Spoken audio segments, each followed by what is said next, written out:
Magandang gabi po muli mga kababayan, mga karehiyon. Isasalang na natin ang unang tanong kay Vice Governor Mon Lacbain. Okay. So ang tanong namin, hanggang saan po nyo dadalhin itong lokal na pamahalaan? Hanggang saan nyo dadalhin ang pagtutol laban sa plantang to? At talagang tuloy-tuloy po yung aming pagtutol dyan. Katunayan, hindi lang ho kami tumututol, kung hindi ngayon gusto namin ho talaga makancel yung inilabas na Environmental Compliance Certificate ng DENR doon sa 300 megawatt. Okay. Kasi ngayon gagawin na nilang 600 megawatt.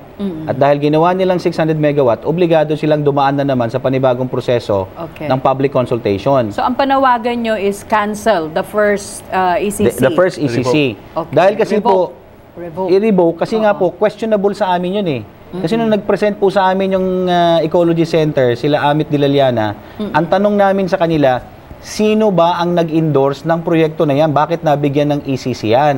So mula nung sila nagpresenta sa amin, ilang buwan na nakararaan, hanggang sa araw na ito, wala silang maibigay sa aming pangalan ng individual, pangalan ng mga organisasyon na sumasang-ayon sa proyektong yan. Bakit nabigyan ng ECC? Ang pinaka number one requirement for the issuance of the ECC is what we call social acceptability.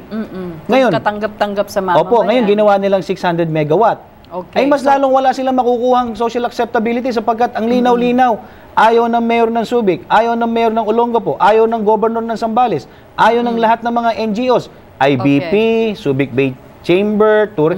Wala po kaming makita na kahit na sinong organisasyon o local government na pumapayag doon sa project. Paano mabibigyan ng social acceptability yan? Okay. Ganon din ho ba ang tindig nyo? Revoke? Oo. Pinapa-revoke natin nga dahil nga flawed yung mismong pagbibigay ng ECC. At mahirapan silang idepensa lahat na ito kahit nasa technicality. Mahirapan silang idepensa. Okay. So positibo kayo na pwedeng mapawalang bisa ito? Pwedeng-pwede. At sa pagpa-file ng congressional inquiry or investigation, dahil nakapag-file na nga si Representative Walter Bello, naghihintay na lang kami ng tamang date kung kailan mabubuksan. Palagay ko lalabas yung anomalya na nangyari. Okay. So merong panawagan na i-revoke, no? Ipawalang bisa at merong possible congressional hearing. Yes. Yan ang tatakbuhin ng inyong kampanya. Yes. Okay, ang tanong naman namin, balik tayo dun sa kung project-wise, ano? Anyway, mga kaibigan, nakita nyo na po ano yung political governance aspect ng isyong ito. Most of the Zambales political leaders are up against the coal plant, no? At ang NGO naman ay aktibong may kakampi sa Kongreso. Yes. Okay. Ang tanong namin, kung nakapwesto siya, itong project sa Subic Bay Freeport, ibig bang sabihin ang lahat ng kuryenteng ipoproduce ng plantang patatakbuhin ng uling? Hindi ko alam kung galing ng Australia o kung saang lupalop, ano? Ang kuryente bang yan ay kayo, ang mga negosyante natin sa Freeport ang gagamit? Ang ating bang mga mamamayan sa Subic at Olongapo at Zambales ang gagamit? Ano ho ba? Basing po sa aming karanasan sa Zambales, kaya nga hindi kami naniniwala na yan ay para sa amin, sapagkat yun nga pong Masinloc coal-fired thermal power plant, ang kuryente po na nanggagaling dyan, hindi naman po napupunta sa Zambales Electric Cooperative. Yan po ay direktong napupunta sa National Grid. Okay. At mula sa National Grid, babalik pa lang uli yan ng Zambales. Okay. Kaya nga po yung pinangakong murang kuryente, hindi po natupad. Okay. Kaya ngayon, nung nag-present din sa amin yung itong mga taga-Aboitiz na sinabing bababa din ng kuryente, wala rin nun naniniwala eh. At sila nga mismo, hindi rin nila maipangako talaga kasi nga ang batas dapat bumagsak sa National Grid yung pinuproduce nilang kuryente. Okay. At hindi pwedeng basta nila isupply yan sa mga lokal na mga negosyante natin. Bakit? Kasi nga po, kinakailangan bumagsak muna nga yan sa national... Papasok muna sa National Grid bago i-distribute. At sila ang bahala mag-distribute. So which means there is no guarantee na bababa yung presyo ng kuryente. At saka lilinawin natin, madam, ang sa amin po, di ba, una-una, kung talagang kulang ang kuryente, meron pa namang ibang solusyon eh. Hindi naman kinakailangan coal plant eh. Okay. Pwede naman sigurong ibang planta. Meron tayong wind, meron tayong solar, at iba pang paraan na mas hindi makasisira sa kalikasan at kalusugan. Bakit kinakailangan coal plant lang? Meron pa namang ibang paraan. Okay. What about kayo sa NGO consortium? Ano ang inyong na-research? Well, gagamitin ba ng lokal ang kuryente? Mabibigyan ba? Yun nga ho ang isang reklamo namin. Oo. At magiging issue ito pagdating sa legal dahil yung pong MOU ng SBMA at ng Taiwan Cogeneration, magbibigay sila ng kuryenteng mas mababa. Okay. Nung pumasok pong Aboitiz, nawala na yung mga agreement na yan, which is still valid. So may mga nagbagong terms, ibig yung sabihin? Nabago, una-una, ang sinabi ng Taiwanese Cogen, ay magbibigay sila ng malinis na power source. Hindi po yan matutupad. Bakit? Dahil nga doon po sa fluidized bed combustion na sinasabi nilang mas malinis daw, na mas malinis pa kaysa sa Masinloc Coal Power Plant, no? Walang guarantee na ito ay talagang tunay na malinis because there's no such thing as clean coal power energy, no? O plant. Kaya hindi nila may papangako yan. Okay. Pangalawa, yung sinasabi nilang bababa ang kuryente is a myth. Hindi po mangyayari yan dahil naipaliwanag na ni Vice na sa main grid nga. So sa mga tuwid, ito ay mga violations na doon sa MOU. At ito magiging paksa namin sa mga darating na panahon. Kanino pong MOU, Sir Alex? Yung Memorandum of Agreement between SBMA at saka ng Taiwanese Cogeneration Corporation. Teka, hindi ba nagiging pabigat sa atin ang Subic Bay Freeport kung ganito ho? Nakikipag-usap siya sa mga negosyante na ito yung kanyang mga terms, na merong malaking possible environment impact, no? And then on the communities. Okay? So sa inyo po bang gagawing hearing ay isasalang din po ang relasyon ng Subic Bay Freeport o SBMA sa mga local communities? Magko-question po yung bakit yung naunang board nag-issue din ng mga clearances. Okay. Sa usapin ng pagbibigay ng permiso, hindi ba kinakailangan you comply muna sa lahat ng mga requirements bago mo pahintulutang magsimula? Nagsimula na po yung Aboitiz sa clearing nila sa lupa. Okay. Nagtapyas na po ng bundok.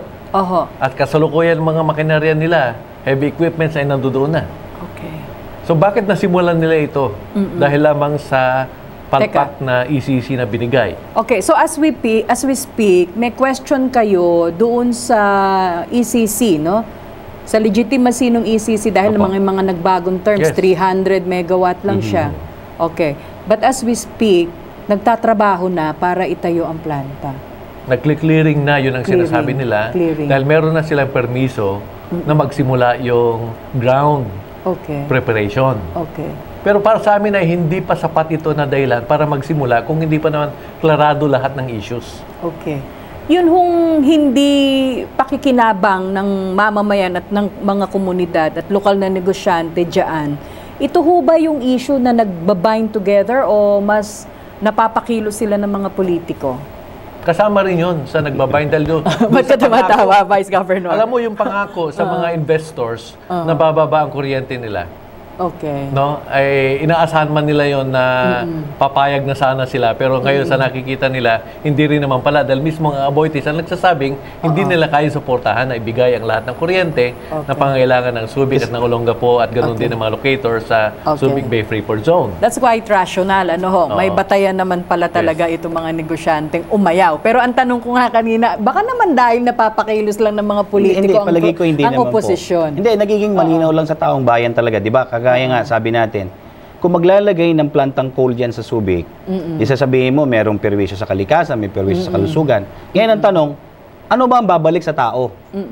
Kung titignan mo talaga, wala kang makitang babalik sa tao dahil una-una, hindi naman bababa ang presyo ng kuryente.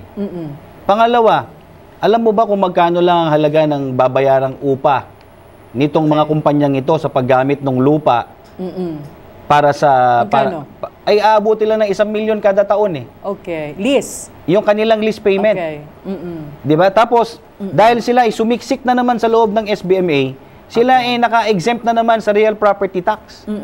Mabuti pa yung sa Masinloc na coal plant dahil nasa labas sila dahil nasa Zambales sila. Sabihin mo nang meron siyang epekto sa kalikasan at epekto sa kalusugan, kahit papaano may pakinabang yung bayan ng Masinloc, may ang lalawigan ng Zambales, sapagkat taon-taon nagbabayad yan ng kulang-kulang sa kalahating bilyong piso sa real property tax.